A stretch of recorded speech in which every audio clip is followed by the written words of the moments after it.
Hi అండి, hello అందరికీ. Welcome to Navi study channel. Today current affairs, ముఖ్యంగా ఈరోజు ఏమేమి వచ్చాయి టాపిక్స్ అనేది డిస్కస్ చేద్దాము. ఫస్ట్ వన్ వచ్చేసి కేరళలో మహిళల కోసం పింక్ బస్సులు ప్రారంభం.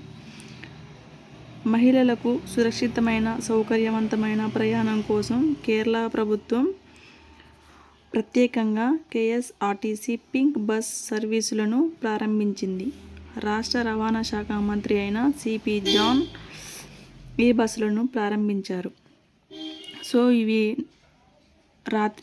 రాత్రి సమయాల్లో కూడా నడుస్తవి.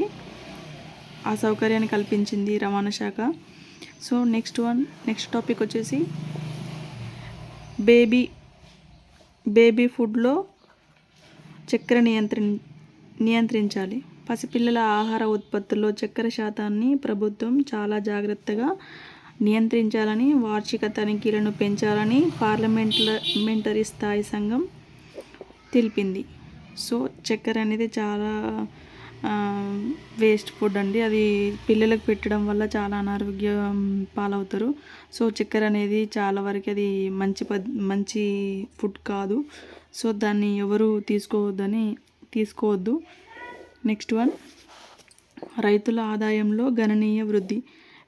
పెద్ద ఆర్థిక శక్తులైన ఇతర దేశాలతో పోలిస్తే గడిచిన దశాబ్ద కాలంలో భారత్ అత్యధిక వ్యవసాయ అభివృద్ధి సాధించిందని, ఫలితంగా దేశంలోని రైతులు ఆదాయంలో గణనీయ వృద్ధి చోటు చేసుకుందని ప్రధానమంత్రి ఆర్థిక సలహా చైర్మన్ ఎస్ మహేంద్రదేవ్ చెప్పారు. 1960 సంవత్సరంలో వచ్చిన హరిత విప్లవం ఫలితంగా భారత్ ఆహార కొరత కలిగిన దేశం నుంచి ప్రపంచంలో అతిపెద్ద ఆహార ధాన్యాల ఉత్పాదక దేశంగా పరిణామం చెందింది. వ్యవసాయ అభివృద్ధి 4.5% చేరువ అయింది. దేశ స్థూల జాతీయోత్పత్తిలో వ్యవసాయం 17% ఆక్రమిస్తోంది. 43% మంది ఉపాధి కల్పిస్తోందని అన్నారు. సో ఇది ఎకనామిక్స్ పరంగా చాలా ఇంపార్టెంట్ టాపిక్ అండి. సో స్థూల జాతీయోత్పత్తి గురించి మీరు ఎకనామిక్స్లో వినే ఉంటారు. సో దాని పరంగా ఇలా ఎంత శాతం వ్యవసాయ అభివృద్ధి జరిగింది అనేసి అడగవచ్చు. సో ఇది ఒకసారి గుర్తుంచుకోండి. నెక్స్ట్ వన్, రోడ్డు ప్రమాదాల్లో గంటకి 21 మరణాలు. గత సంవత్సరంతో దేశంలో 5,13,563 రోడ్డు ప్రమాదాలు సంభవించి సగటున ప్రతి గంటకి 21 మంది చొప్పున మరణించారు. గత సంవత్సరంతో పోలిస్తే 2025లో ప్రమాదాలు 5.3% ఎక్కువని కేంద్ర ప్రభుత్వం పార్లమెంటుకు తెలిపింది.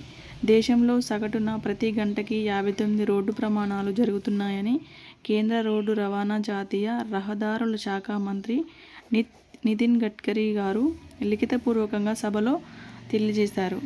రాష్ట్రాల వారీగా చూస్తే దేశంలోనే అత్యధికంగా 71,387 రోడ్డు ప్రమాదాలు ఎక్కువగా ఏ రాష్ట్రంలో అంటే తమిళనాడులో జరుగుతున్నాయండి. నెక్స్ట్ వన్, ఉత్తరప్రదేశ్లో 27,550 మరణాలు ఉత్తరప్రదేశ్లో ఉన్నాయి. సో దేశంలోనే అత్యధికంగా రోడ్డు ప్రమాదాలు సంభవించే రాష్ట్రాలు ఏంటి అంటే తమిళనాడు మరియు ఉత్తరప్రదేశ్. నెక్స్ట్ వన్, కుశ దీర్ఘశ్రేణి క్షిపణి. భూమి మీద నుంచి గగనతలంలోకి ప్రయోగించే కుశ దీర్ఘశ్రేణి క్షిపణి రక్షణ పరిశోధన అభివృద్ధి సంస్థ విజయవంతంగా పరీక్షించింది. దీనిని ఒడిషా తీరంలోని ఏపీజే అబ్దుల్ కలాం దీవి నుండి నిర్వహించింది. శత్రు విమానాలు, క్షిపణులు, డ్రోన్లు వంటివి నిర్వీర్యం చేయగలిగే శక్తి మరియు సత్తా ఈ క్షిపణులకు ఉంటుందని వెల్లడించింది. సో ఇది గుర్తుపెట్టుకోండి. నెక్స్ట్ వన్, ఇన్ఫోసిస్ సిఇఓ ఎవరు? దేశంలో రెండో అతిపెద్ద ఐటీ సేవల కంపెనీ ఇన్ఫోసిస్ భావి చీఫ్ ఎగ్జిక్యూటివ్ ఆఫీసర్గా ఆశీష్ కుమార్ దేశ్ను నియమించింది. నెక్స్ట్ వన్, 2036 నాటికి టాప్ 10 క్రీడా దేశాల జాబితాలో భారత్.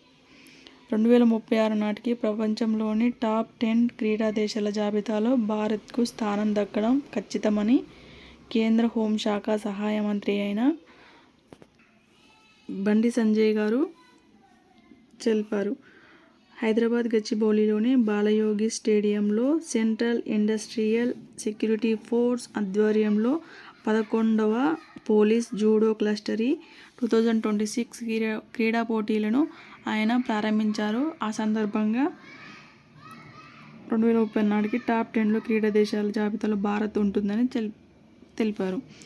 నెక్స్ట్ వన్, తొలి T20లో జింబాబ్వేపై భారత్ ఘన విజయం. సో తొలి T20లో జింబాబ్వేపై భారత్ ఘన విజయం సాధించింది. దీనిలో భాగంగా పురుషుల అంతర్జాతీయ క్రికెటర్లో అత్యంత పిన్న వయసులో అర్ధశతకం సాధించిన బ్యాటర్గా వైభవ్ సూర్యవంశీ రికార్డు బద్దలు కొట్టాడు.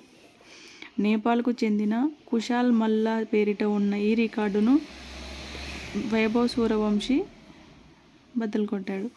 నెక్స్ట్ వన్, SBI 100 కోట్ల ఉపకార వేతనాలు. SBI కార్పొరేట్ సామాజిక బాధ్యత విభాగమైన SBI ఫౌండేషన్ 25,000 మందికి పైగా విద్యార్థులకు ఉపకార వేతనాలు అందించేందుకు SBI platinum jubilee Asha scholarship 2026ను ప్రారంభించినట్లు తెలిపింది. ఆర్థికంగా వెనుకబడిన కుటుంబాల్లోని విద్యార్థులకు 15,000 రూపాయల నుంచి 15 లక్షల వరకు వార్షిక ఉపకార వేతనం అందించనుంది. So today current affairs over అండి. నా వీడియోను స్కిప్ చేయకుండా డైలీగా చూస్తారని, మొత్తంగా చూసి నా వీడియో మీకు నచ్చినట్లయితే లైక్ చేయండి, షేర్ చేయండి, సబ్స్క్రైబ్ చేసుకోండి. నవీ స్టడీ ఛానల్ని సబ్స్క్రైబ్ చేసుకొని గంట సింబల్ని ప్రెస్ చేశారని, రోజు నా కరెంట్ అఫైర్స్ని ఫాలో అవుతారని, ఏమన్నా డౌట్స్ ఉంటే మీరు కామెంట్ బాక్స్లో మెన్షన్ చేశారని ఆశిస్తున్నాను. సో థ్యాంక్ యూ అండి. Thank you all.